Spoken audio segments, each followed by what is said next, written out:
Good morning from Cornell University in Ithaca, upstate New York. On behalf of the Emerging Markets Institute at the Cornell S.C. Johnson College of Business, welcome to the webinar, Rising Commodity Prices.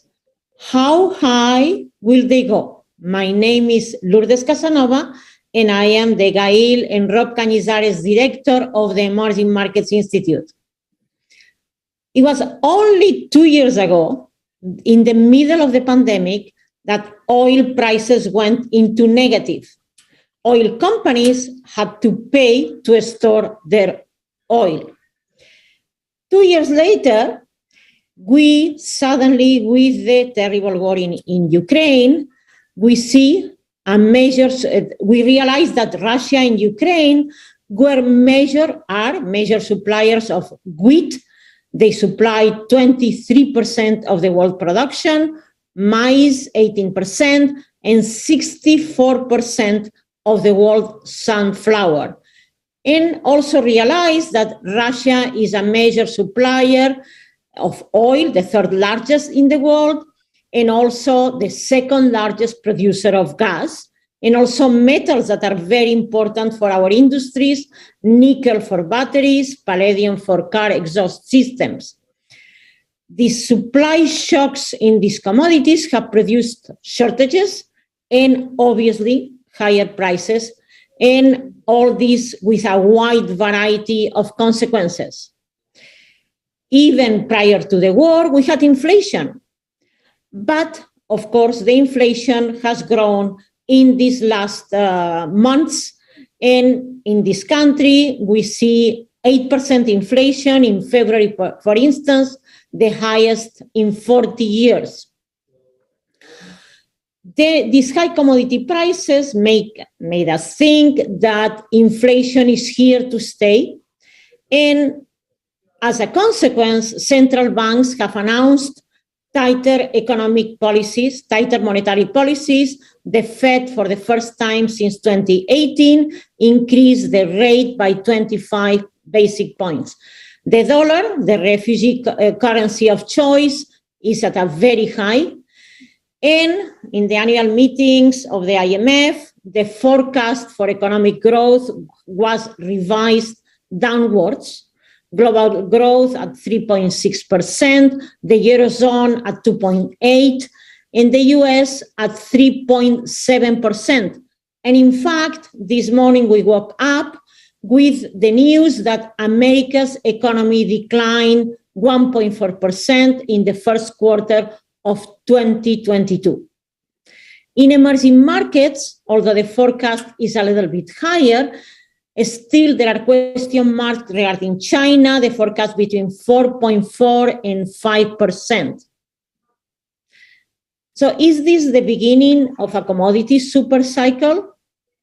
We have here today two great experts, Jeffrey Curry, Global Head of Commodities and Global Investment Research at Goldman Sachs, and Robert Kahn, Director of Global Macroeconomics at the Eurasia Group, and they both will help us answer these questions in this, what everybody calls VUCA world, with plenty of volatility, uncertainty, complexity, and ambiguity. So the first question for you, Jeffrey. So is the title of the webinar, How High Will Commodity Prices Go? Well, we argue, you're just at the beginning of a commodity super cycle, similar to what we saw in the 1970s or the 2000s. And by the way, it's not just, high prices in commodities. The ultimate goal here is to attract capital to the sector, grow the underlying supply base so you don't see GDP numbers like what we saw, that came out this morning. Because the bottom line with 8.5% inflation and that kind of GDP number, it tells you you're hitting the capacity constraints on the ability to grow. And so what I want to do is just briefly talk about the supply constraints and then briefly talk about, the demand growth that exposed this. And so when we talk about the supply constraints, the term we give it is the revenge of the old economy. Just put bluntly, we did not invest in the old economy for the last decade due to poor returns. Capital was instead redirected to the new economy, choking off the investment that would have been otherwise used to grow the supply base. I could point out, even if you wanted to grow shale production in the US, you're out of sand, you're out of pressure pumping capacity, you're out of trucking capacity, you're out of everything at this point. And one of the key reasons we did not adequately invest, and part of that is due to poor returns. Essentially, investors found better returns in Netflix over Exxon, and capital was redirected into Netflix in the FANGs more broadly. I mean, they became a very enormous part of the overall equity market, absorbed a large share of the available capital. Now, when we think about this story, revenge of the old economy, we coined the term in February 2002 during that dot-com boom when it finally popped. But I want to emphasize, this revenge of the old economy, it's cyclical. We saw it in the 70s and we saw it in the 2000s. And each time you were preceded by a big equity market for the new economy. It was the Nifty 50 in the 60s, the dot-com boom in the 90s, and then more recently, the FANG boom. But it ultimately achieved the same goal, which was siphon capital out of the space. But the question is, did the investors do the right thing? Absolutely yes. The returns were far better in the new economy. Now, what's making this cycle that much more vicious than things we've seen in the past is really this idea, of ESG, banking regulations that have all made it far more difficult to get capital to the sector more broadly. Another way to think about it, it's raising the cost of capital, making it far more difficult to attract capital into the space. So this is that idea, the revenge of the old economy. But let's quickly talk about the impact that ESG has had on it. I like to point out ESG is not a substitute for a carbon price or a carbon tax. If we had a carbon price or a carbon tax, we would have put the carbon price into every equity model. Amazon would have paid its share fare, not forcing Exxon to bear the brunt of it. Instead, Amazon did not pay anything of, even the overall tax bill was relatively low. It didn't pay for the damage it was doing to the environment over that time period. And the other thing to keep in mind is the price of oil and commodities generated from ESG are far higher and less responsive to price than what you would have gotten had you had a carbon tax or a carbon price. In fact, I like to point out, it's a tax where the revenue does not go to the consuming country. Instead, it goes to some place like Russia. In fact, we calculate quarter over quarter increases last year in oil prices were alone enough to fund the $62 billion military budget in Russia. So it has serious consequences. And even in places, like North Africa, the shortages in food right now, as Laura's pointed out, are acute. All of this due to underinvestment and the ability to supply and deliver these different commodities. So anyway, that's that's the broader story here, and I want to emphasize there's been no change in it. Prices got up to $140 a barrel in oil about 4 or 5 weeks ago, and we still do not see substantial flows of investment. If anything, we see outflows. You look at the equities for energy, metals, and mining, all of them, they're trading with free cash flow yields north of 25%. Some are 30%. What is that telling you? That in 1 year, you can buy out that company for 30%. 3 years, you've taken it private. That's ultimately what ESG will do. Will push all this stuff back into the private space. But the bottom line, no investment. Why is there no investment? 3 reasons. 1, returns in this space are abysmal. I think as Laura's pointed out, 2 years ago, they were nothing short than epic when you had negative oil prices. So no wonder why the capital is leaving. Point number 2, when we look at the the volatility in this market, it discourages anybody wanting to make large scale investments. It's too noisy. They don't like it. Oil was trading 150 vol. What does that mean? It means you need to get 150% returns just to get a 1 standard deviation shift in price. Given that kind of return hurdle, no one wants to invest in it. And you're creating a volatility trap that's discouraging the investment and then kicking up the volatility. And then I put number 3 as being ESG. So the ESG is binding, but those other 2 are even that much bigger. It means we're a ways off before we even get the capital to start to solve this problem. I want to emphasize demand destruction is not a long-term solution to this problem. Only investment is a long-term solution.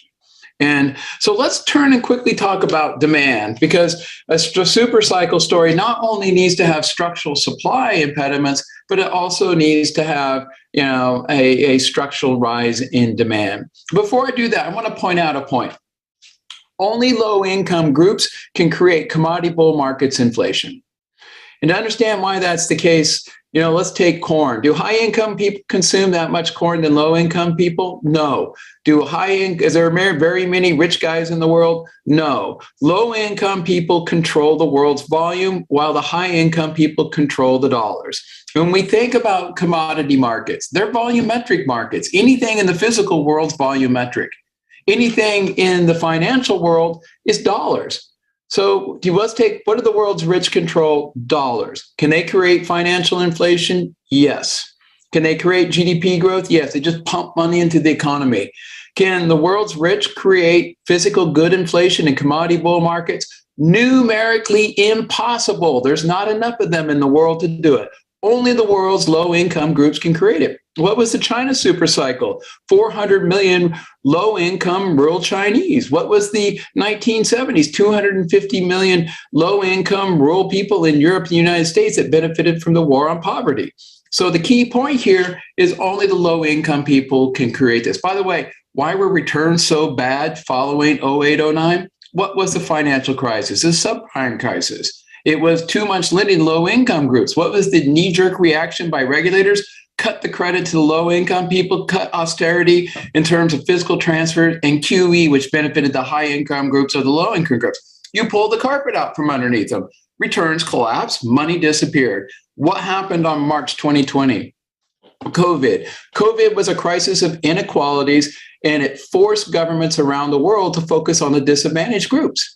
And when it did, it created a huge surge in the volume of demand for all of these goods like food, fuel, capital goods. And what did that do is it exposed the severity of these supply constraints. So we think about the supply story and the demand story, it's really kind of one and the same. It's a big shift in the way policy was treating lower income groups. And we're in a new world today where pre-COVID, it was all about financial stability. Post-COVID, it's all about social need. And every government everywhere in the world is doing this simultaneously. And there are 3 policies that we're focused on. We call it redlining commodity demand, RED.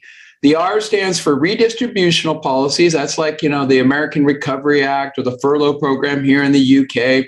Or, call it common prosperity in China. I think the key point is they're all focused on the same thing, basically helping, the disadvantaged group. Call it the war on income inequality. The E in our redlining, RED, the E stands for environmental policy. That's the green CapEx. We estimate this decade will be $16 trillion. That's one China from the 2000s. Next decade, 2 Chinas. It's enormous. It's going to create a CapEx cycle on part of what we saw in the 70s as well. Call that the war on climate change. The third one, the D, is deglobalization. Right there was in response to the trade war, to build resiliency in your internal supply chains. What was the trucking problem in the US? It's a poster child to what happens when you onshore. But the key point, take Germany in this deglobalization. They already have a shiny brand new Nord Stream 2 pipeline. They want 2 more supply sources, out of the US with LNG terminals as well as Qatar. It's just more cost, more expensive, and it's frictions on the system that reinforces the higher commodity price environment. So we don't see any of these themes going away. These policies are likely to here to stay. Just finally put it in terms of what's happening near term. We would focus on what's going on in Russia and what's going on in China simultaneously. Do not think that this problem has gone away in Russia. You haven't really felt it yet. The real impact's likely to be felt in the month of May and June. What's hiding it is the lockdowns in China. But let's talk about Russia specifically. Right now, you've lost about 500,000 barrels per day of oil demand, or about 0.5% of the world market. We think that number is likely to go up to around 1.5 million barrels per day as we look into May, June, and July.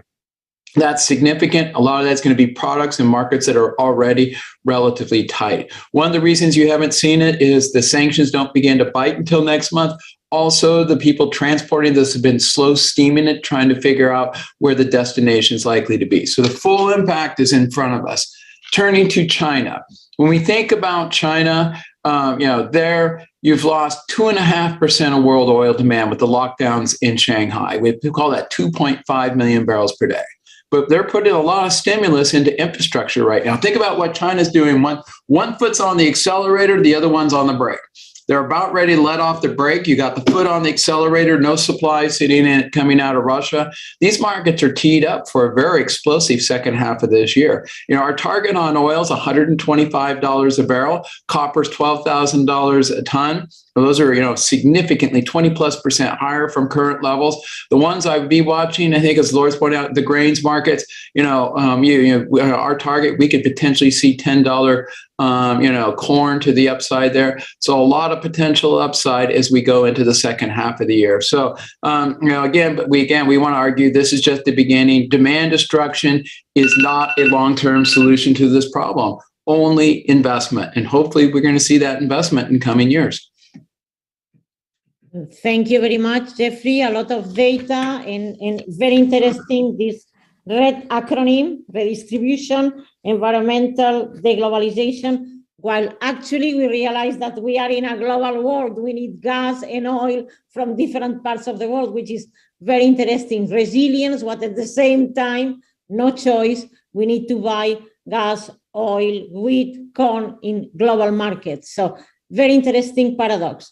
So let me just turn to Robert Kahn from the Eurasia Group. So we touched into prices and all the economic consequences and also for emerging markets. So what are the most immediate consequences of these high commodity prices? And if possible, which countries are going to be the winners? Shall we talk about oil exporters, Brazil, Colombia, copper exporters, Chile and Peru, soya exporters, Brazil, Argentina after a terrible decade? Maybe it's time for Latin America and other countries in Africa, but maybe this is not as simple as that. So please give us some light on the economic side, on the macro side. Well, Lourdes, thank you very much for including me here today and for the Emerging Markets Institute for hosting this event. Great discussion, and I'm pleased to be able to participate in it.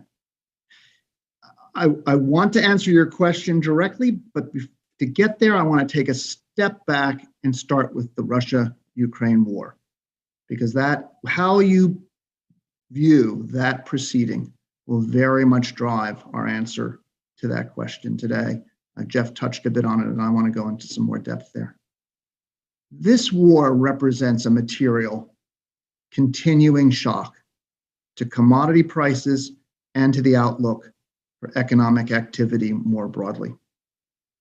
Now, that may be obvious to many people on this call, but it's worth a bit of commentary, because as someone who has spent much of my career looking at this intersection of geopolitics and markets, not all geopolitical shocks drive markets in the way this war has. The North Koreans may send a missile up tomorrow, and markets may hardly move. There are conflicts around the world that have relatively modest effects on global markets, yet some shocks have profound effects.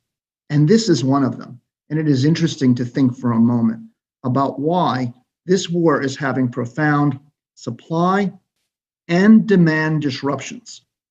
And important to emphasize both. The supply disruptions, as Jeff had touched on a little bit, is the fact that Eastern Europe is a major supplier of commodities around the world, particularly to developing countries, and particularly to developing countries in the Middle East and Africa. And so particularly grain, vegetable oil, energy, as well as the cost of fertilizer. There are a number of countries, particularly some low and middle income countries like Egypt and Lebanon, Tunisia, Algeria, Sub-Saharan Africa, that depend directly on shipments of those commodities from Russia and Ukraine. And so you have this direct supply disruption that, as Jeff emphasized, hits on those lower income households powerfully. And I'll kind of come back to how that plays out. It's not just the economics, it's the politics that are affected in that regard. The supply effects are also indirect. We are seeing coming out of this disrupted transit patterns, right? Ships piled up at ports, shipments of goods, even those that are not affected by the sanctions, being disrupted. So certainly there are profound supply effects. And then on top of that, there are demand effects that come from lost income, shock to confidence, and just the general uncertainty that is being felt globally associated with this war. And so this is a significant hit, not just to commodity prices, but also to demand.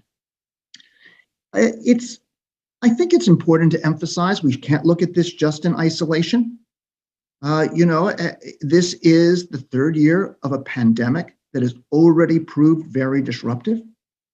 It has created an inflationary pressure that central banks have had to respond to, and that has created creating a reduction of risk appetite and increased vulnerabilities across the world, particularly in a lot of highly indebted emerging markets. And as Jeff talked to, we also have some significant disruptions in China coming out of their zero COVID policy. And here I'm going to take a slightly different take on it. In my view, the zero COVID policy of the Chinese government, which worked extremely effectively in the first 2 years of the pandemic, has been a profound strategic mistake this year in the face of a highly contagious variant of the virus. It is certainly destined to failure, and we are seeing that failure play out in severe lockdowns that are having important effects on global markets. I fear that this is going to continue to be a disruptor through the remainder of 2022. Politically, President Xi seems fully committed to this zero COVID policy. It is tied very much to his legacy, and ahead of a party Congress later this year, at which he is likely to be confirmed for a new term. We see no evidence that he is prepared to use Jeff's phrase, take his foot off the brake as regards zero COVID. And so I fear that that is going to be a continuing drag on global demand, including and a continuing disruptor to supply of commodities. The net effect of that supply and demand, I think, has been to push prices up on net, but both factors are there in play. Yes, they're going to be trying to do more stimulative measures to try and offset that. We heard today some more detail on those measures. It's going to be some more monetary policy. It's going to be more fiscal policy. They'll step back from some of their market cleanup moves of the last year that have tried to dampen risk-taking and reliance on foreign capital. Net, though, it's going to be a drag on growth. And so China remains a factor there. So it's the war coming on top of COVID, on top of Chinese disruption, that I think makes it so powerful a catalyst for market volatility. And that is very much what I think we're going to be dealing with. What do I expect? I think that the war is probably going to take about 1% off global growth this year. Now that is in my central scenario, in which the battle continues to intensify. This offensive that's underway leads to Russia taking territory in the contested regions, but ultimately probably settling into a unstable stalemate, if you will, which will mean that this war is with us for some time, I'm sad to say. That's my central scenario. That's what I'm expecting. We're going to continue to see horrific images. I think that means the West will be compelled by public opinion and by their own ethical views to provide continuing support to the Ukraine government that will contribute to the battle, and also through intensification of sanctions. We have not seen all we are going to get. There will be more, and we will see more of firms leaving on their own accord, breaking trade with Russia of their own accord. I actually believe that even in this central scenario, we are likely to see a near full breakdown of oil and gas trade between Russia and Europe, and between Russia and the other major allies in the alliance against Russia in this war. So that is a significant hit to global demand going forward, will affect commodities, and part of why I think at least 1% loss of GDP over the course of the year, and another 1.5% increase in prices, which is going to be powerfully felt to many of these countries that are already being hit hard by this rise in global commodities. Who gets hit the worst of this? Well, Europe. They had stronger trade relationships with Russia. The oil and gas break will be most significantly felt there in the near term, but also a lot of the emerging markets will feel this very powerfully. The United States will be less powerfully felt. The other point to make here in terms of the general macroeconomic impact is it does very much depend on how central banks respond. Because given this mix of supply and demand shocks, some central banks, and we're seeing this very much in the US, will take the view that demand is likely to remain sufficiently strong. Supply shocks that are pushing up inflation, risk spreading to more broadly through the economy. And so you're seeing that the war, if anything, leads them to want to move even more aggressively to address the inflationary surge and try and bring that back down towards their targets. And so if anything, you see tighter monetary policy. In some other parts of the world, it may cause the monetary authorities to step back. And how those central banks respond will be very important down the road, and how those economies deal with this shock and how much inflationary pressure persists. But by and large, I have to say that this war coming on top of those additional shocks leaves us with a base case of persistent inflationary pressures lasting well into 2023. And you can call that temporary, you can call that permanent. Those are poor terms to describe it. I think persistent is a far better word. Now, what are the implications of that? It obviously has a risk because of the feed through to monetary policy to how the economy performs. It can also powerfully affect people's sense of security, economically and politically. And I think that political point is important. I think, for example, in the US, these higher prices, particularly I think on commodities, including energy, what price we all pay at the pump, we know historically affects voting in US elections. And I think will probably be an important factor in the coming midterms elections. Elsewhere, and we've done kind of a study of how these kind of shocks play through to the politics in emerging markets, it can be destabilizing, particularly in governments that are democratic. And so there is a risk here that high inflation, particularly in commodity prices, creates social unrest and can be politically destabilizing. And countries that are already strained by the COVID shock have limited policy capacity to respond because of the legacy of the last several years. I think we're going to see more financial crises in those markets, more debt restructuring is coming down the road, and that will have, as I say, political and economic consequences as a result. What does it mean for before I talk about a few specific countries? I've described to you my core scenario for the conflict. The reason I wanted to start with that is, unfortunately, there's tremendous uncertainty about how the war will proceed, which will have an extraordinary human cost, depending on how it goes, but also economic implications. And given the escalatory moves on the battlefield and politically in the last week or so surrounding the conflict, I have to say I am concerned about an escalation of this conflict, which have even more profound implications for global economic growth and inflation. Why? Some of it is simply the war could spread, even including NATO countries at some point. That would obviously be profound. Also, that would be more likely to bring about an even more extensive increase in sanctions, including what economists would call secondary financial sanctions, which would broaden the disruptions associated with this war to a broader set of markets. That is something we can talk a little bit, but the trade and financial disruptions will be wider and more consequential as a result. And what does that mean for some of the most important emerging markets? But as you touched on it at the beginning, China is very much an interesting one.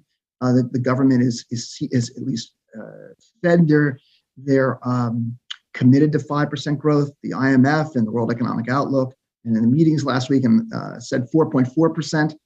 And in the conversations I had with people who came to Washington for those meetings, I think that was kind of the upper bound of what people were thinking of. And so the stimulus that Jeff touched on, which I think is very important, I see as a partial offset to what is significant downward drag. Elsewhere, I think countries like India will do better. The commodity exporting developing countries will do a little better because they may benefit from some of these super cycle considerations as well as some of the disruption considerations. But I have to emphasize that even there, they're not out of the woods, because many of those countries use subsidies on these prices as an important part of their social safety net. So a country like Nigeria, you might say on the surface, the balance of payments will be strong because oil prices are high. And that's true. But at the same time, low oil prices are a critical policy tool of the Nigerian government. And they are not alone. Energy subsidies, food subsidies are really a critical tool throughout the emerging world. To abandon them in the face of very high prices would be, I think, politically destabilizing. I think most countries will try very hard to maintain those subsidies in the face of the shock. But to continue them means a strain on the fiscal budget, which many of these countries will struggle to finance. And so we very much have to keep in mind that it is not just the overall balance of payments, the overall flows in and out of the countries, but what it does to the government's balance sheet and their capacity to meet the core needs of their people that may well be the most determinant to how this plays out in the emerging markets.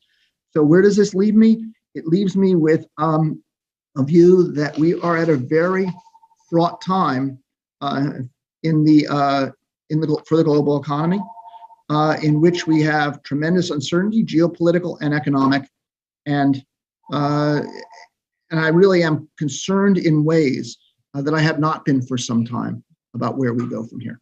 I'll stop there while someone else gets the phone. Thank you very much, Rob. I just wanted a very short follow-up question. I was surprised by the IMF forecast for Brazil, 0.8% only. And here you are, a country that is exporting oil, I believe is the 5th biggest supplier of oil for China, iron ore, soybeans. So how can it be that the forecast for Brazil, I was thinking Brazil needs a respite, needs to go up and the commodity prices were going to be. Could you please say a few words about it? Brazil's in a way reflective of many of these considerations that we are talking about. There are positives, no doubt. You've mentioned some of them. I would also emphasize that financial markets in Brazil have had a very good start of the year, which has created a kind of boost to wealth, although they're giving some of that back right now. But all of that has been supportive of confidence. And indeed, there's a little bit of pre-election fiscal binging going on there, which, but frankly, less than one might have feared, despite what's shaping up as a contest among two people with extraordinarily different views on how to manage the economy. We've actually had a government that's remained up till now pretty restrained in terms of pre-election spending. So all of that has been supportive. But I think fundamentally, we have an economy that has, some deep structural problems, that has limited growth. Keep in mind also that the central bank, reflecting the inflationary concerns that you touched on at the beginning, has raised rates preemptively ahead of countries like the U.S. Very significantly in a way that has had, with some lags, a drag on activity. And so, yes, I think that I noted that they have not only just 0.8 this year, but only 1.4% next. And I think they also I think the IMF also expects some continuing dislocations from COVID to be a constraint on growth. So I think you also view that as a lag from the pandemic. I will say, and of course, the IMF can never put this down because politics have to be. Brazil's a member. Is that the huge question mark on Brazil's growth is indeed particularly should Lula win the election, is the direction of policy. And I think markets right now are hopeful that a President Lula would stay reasonably moderate in the implementation of a progressive agenda. But that is, of course, a huge question mark. But no doubt the election is consequential there for future growth. Let's be optimistic about Brazil, and let's think for a minute that maybe the IMF was too negative and Brazilians need a little bit of optimism in these last years have not been good. So let me now just turn to two students and emerging markets EMI fellows, Ravin Nanda and Mihika Bajate. Actually, both of them are behind this effort with the webinars. It's the end of the academic year. Faculty is busy doing evaluations, etc. And they remind us, there are so many things happening in the world. We need to bring this into context and we need to bring this knowledge. So thank you very much, Ravin and Mihika, for insisting that we have to keep these webinars alive to bring, again, these very interesting discussions. So both are undergraduate students at Cornell, at the College of Arts and Science. So thank you very much. Ravin, the floor is yours. Great, thanks, Lourdes, and thank you, Dr. Khan and Dr. Curry, for joining us today on behalf on EMI. We're so grateful for your time and expertise. Our first question is actually from the audience, from John, and he's wondering, based on Senator Schumer's proposed tax increase to address inflation, what would be the expected effect on inflation if the proposed tax were to be passed? Well, maybe I'll start with that, and then Jeff, you can jump in. So, first of all, I think the odds that this will pass are low. It's divisive, and ahead of a midterm election that's going to be likely lead to at least some change in power, at least in one of the houses. It's a very difficult time to get any type of legislation through. But to address the question, obviously, there are arguments that structural problems, and I'll say that broadly, in the U.S. economy are push factors for inflation. That includes tax, and the taxes can address that. Also, antitrust is another strand of the debate. I think tariffs also come up. So I would view this tax question kind of in that bucket of questions. My view is that those kind of taxes, obviously, it can take some pressure off borrowing by the government. Anytime a major borrower of funds borrows less, that takes a little pressure off interest rates. It can provide some modest anti-inflationary pressure. But I think, frankly, its effect on inflations are modest. And in the aggregate, inflation is being driven by these broader supply and demand factors, which have created a significant, in the context of a hot U.S. economy, have created significant supply pressures. And look, that's not all bad. I don't like to say, well, the Fed made a mistake necessarily. A lot of what they did was what we needed them to do at the height of the pandemic to provide us a net under demand. We can argue whether they did too much. The federal government did too much last year or too little, whether the Fed did too much or too little, or should have started earlier. But fundamentally, some of this is a consequence of that relief response. And we are dealing with it. And the right way to deal with it, fundamentally, the most effective way to deal with it is through higher interest rates from the Fed. And I think these other measures are modest in the margin, are not, should be decided really on other considerations than inflation, equity, best ways to finance the deficit, and so on. Great, thank you so much. And I'm just going to pass this to Mihika for the next question. Yeah, thank you so much. The next question we have from the audience is, how is population growth influencing inflationary pressure? And this can go to either or both of our speakers. I'll start with that. Very little. A lot of people want to talk about the 70s as being driven by the baby boomers. Absolutely not. Again, it goes back to the war on poverty, household formation going up. It matters on the spending power of that lower income group we were talking about before. And so when we think about what's driving the inflationary pressures worldwide, we just saw policy simultaneously on a global basis stimulate all the world's lower income groups, which created huge demand pull on all your basic food, fuel, and capital goods, which is why, it's a commodity super cycle and impacting all of them simultaneously. So it's not the growth of those lower income groups, but rather their newfound access to cash, in that they're now representing that marginal consumer. In fact, in general, I do not, buy those views of reduced, population growth creating deflation or inflation or whatever, because it really, in fact, if you really want to go at its core and you look at it over, several decade period, it's household formation, which is just access to, call it access to cash for the lower income group. So that's what I'd say is the biggest driver of it. I absolutely agree with that. I'd say there are two additional points I'd add. One is, if you look, for example, at the US, what can matter is labor force growth. And so, more interesting than the overall population growth will be why people are moving in and out of the labor force, because that can influence inflation. And we saw in the US people dropping out of the labor force for a variety of reasons during the pandemic. I do find intriguing the part embedded in this question, a very long-term and provocative comment, which speaks to globalization.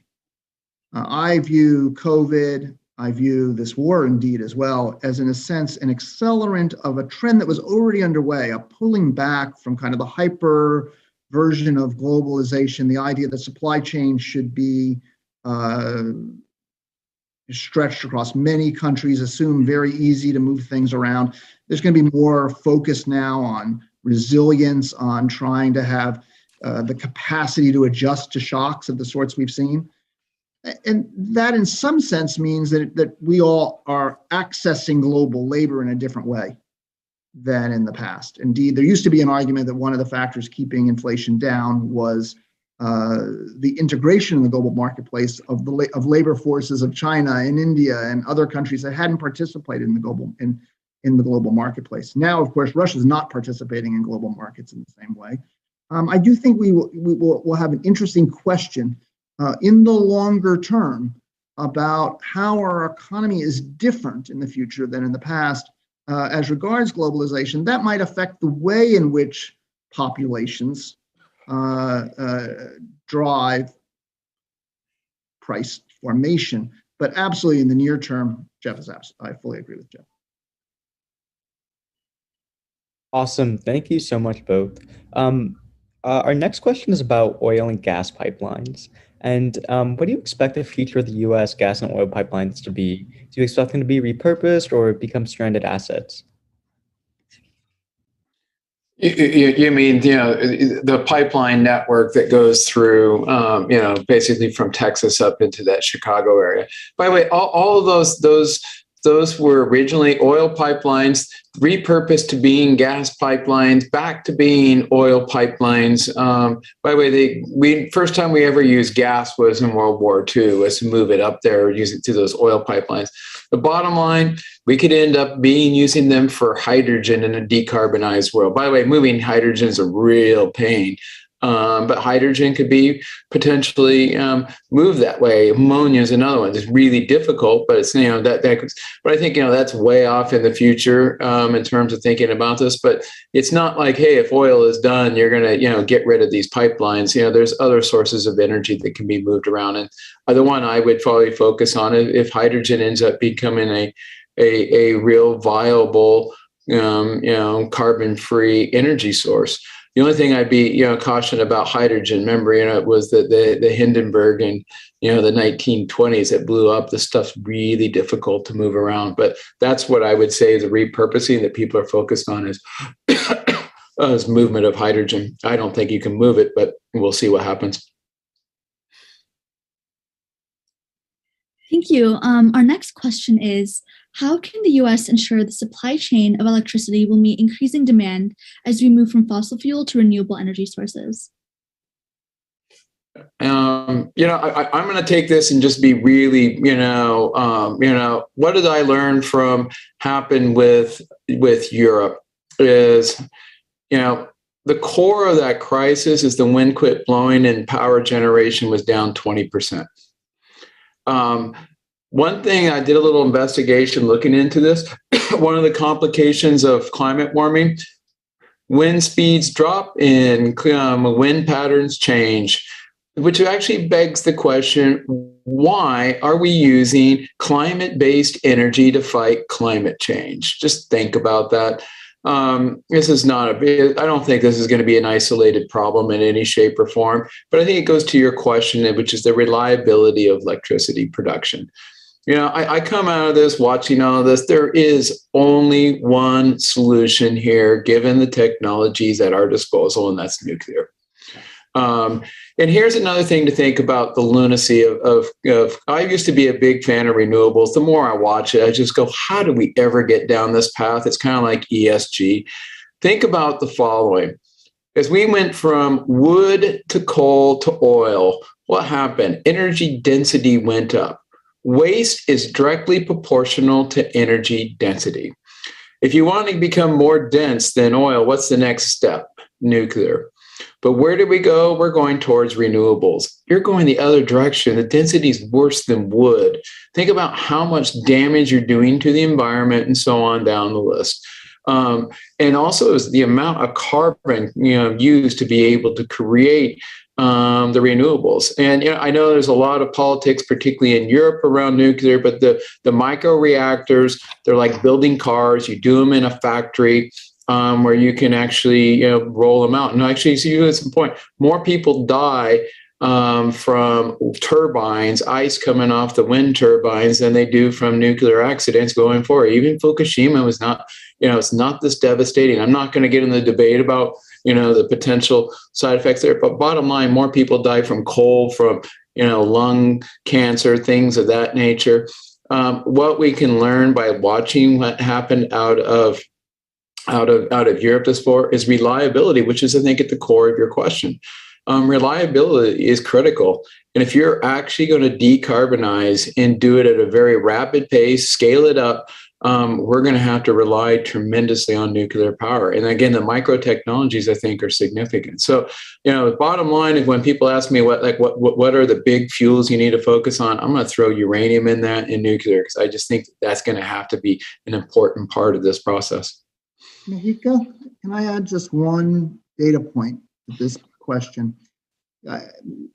I find what's going on in Europe now in the context of the war fascinating. Obviously, initially, European policymakers were really scared about the implications of cutting a rapid cutoff of oil and gas from Russia, given their dependence on it. And they're moving very quickly now, mainly as the result of public pressure. In this regard, they're now getting an assist from the Russians themselves, who, for political reasons, have started to cut off some gas supply. But if you ask, so I think they're coming around, and as I mentioned in my base case, I think there's going to be a near virtual ban on Russian oil and gas to Europe before the end of the year, maybe in the next 2 months. But if you look at how they're responding to it, interesting dichotomy between near-term and longer-term solutions. I got asked the other day, is the war ESG neutral, positive, or negative? Well, in the near term, what you're seeing is a scramble by the Europeans to replace that lost oil and gas. And it's kind of an all of the above approach. It's more wood, it's more coal, it's gas from the Middle East to the extent they can get it. That's hard. And it's even revisiting nuclear, for which politically things look like that was not going to be possible, but you're seeing the European policymakers readdress that. Interestingly, that's not a great story from a carbon perspective this year. But if you look what it means for policymaking for Europe on say a 5-year or a 7-year or a 10-year plan, I actually believe it's going to dramatically accelerate the investment in green technologies. And now that, in the way the Europeans think of it, to Jeff's point, does include nuclear as well, but it also includes that mix of renewables and the like. And actually, it's going to be carbon supportive. It's by accelerating that investment pipeline over 5 years. Of course, the fact that you have a Green Party in the German coalition helps actually now, so politics is reinforcing. That's going to lead to a federal fiscal policy in Europe that on carbon that was unthought of, literally 6 months ago. And so that idea of a short-term negative, longer-term positive from a green agenda perspective is really an interesting result, accelerated and intensified by the war. Thank you. I'm going to pass it to Robin for the next question. Yeah, thank you so much both. And just following up a bit about what you just spoke about, Dr. Khan, how much of a challenge does climate change pose to global inflation going forward? Well, I want Jeff to should be answering that first, but I'll say something to start on it. There are obviously cost factors associated. You're making a public policy choice, that there are real long-term benefits, public good benefits, including lower prices could be part of that story, from investing in a more sustainable future. But no doubt there are opportunity costs to that, and that is reflected in prices. When people ask me about inflation, I usually think of it in terms of, does that near-term cost reflected in prices kind of spill over to the way people think about prices more generally? Does it affect inflation through the broader economy? I don't think it needs to, but of course that assumes that also that central banks send clear signals of what they're trying to achieve, what kind of prices are likely to resolve. And that's of course hard in the context of all the shocks we're dealing with right now. So there's a lot of uncertainty, but it doesn't have to have a macro effect. But Jeff, you deal with that every day. I think asking the question of green versus the inflation we're seeing today, you can't distinguish between the difference. Take Europe. Was it the lack of investment in renewables, the lack of the wind blowing? Was it the lack of investment in natural gas? Those are green factors. Was it too much demand driven by the stimulus off of COVID? It's a factor of all of those. But there's just one power price, one gas price in Europe that's creating these inflationary pressures. So trying to distinguish, green inflation from brown inflation or whatever, I think is a meaningless exercise. And I think this is the point that is actually missed is there's a green economy and there's a carbon economy supporting growth. Both are subpar. They cannot support growth. But the two together are the ones that support growth. And they'll always be doing that until we've completed the transition. And the fact of the matter is we only consume things like transportation. I don't care if it's an EV or it's an ICE. You're still getting into it, turning over the ignition and driving somewhere. And the question is, how much is that going to cost you? And that's a function of, the in-use price of, power, oil, all of these things together. So, is this energy transition going to be inflationary? Absolutely, yes. The amount of CapEx it's going to require is going to be unprecedented. And we haven't even scratched the surface. Next year, it's going to be the first big slug of CapEx you see. That's going to stress the system tremendously. We haven't seen a CapEx cycle really since the early 2000s during the China boom. So we haven't been through one in quite some time, and we're going to start to see it. That's what's going to be inflationary. But I want to emphasize trying to disentangle what's causing this. And then, let's throw in income inequality issues on top of that, the deglobalization issues. They're all very much tied because what is decarbonization? It's deglobalization. So is it deglobalization or is it decarbonization? Nonetheless, all these forces are inflationary, and trying to disentangle which one is the cause of it, I think will be close to impossible. Thank you. So I think we have time for just one last audience question. And that is, from a public investment perspective, what do you think is the best way to invest in the ongoing commodity boom?